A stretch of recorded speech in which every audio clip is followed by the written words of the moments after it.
นั้นจะขุดให้มันเท่ากันด้วยม้วนจะขุดนั่นน่ะเราว่าเราขุดไว้เราว่าเข้าซื้อกระบุกเอาไปง่ายเถอะก็ไปที่นี่แต่พวกผักใกล้ๆสุดนึงเขาเชี่ยวงานกันเลยเจ้าสุดยอดเลยเราจะขุดทางยาแบบนี้ก็ทางข้าง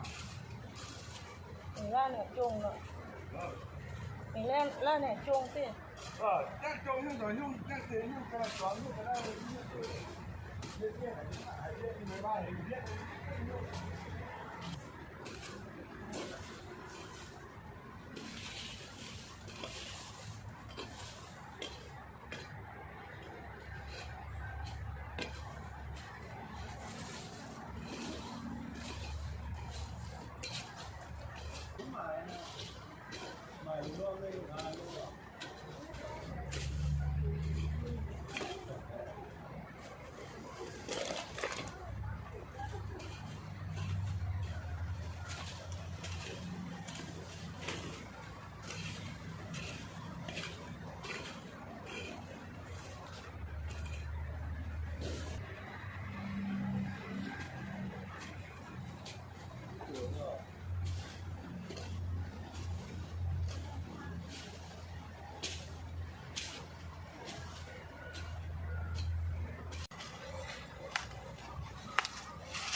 เราจะเนี่ยสูงนะ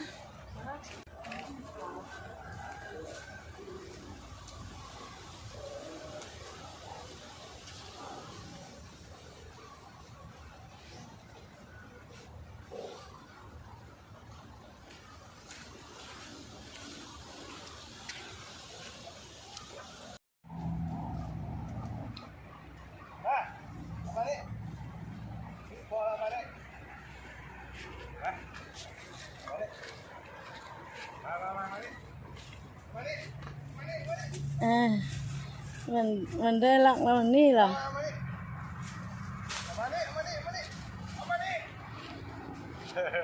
มันที่หลักมายังเห็นขึ้นฮอตทอนเอง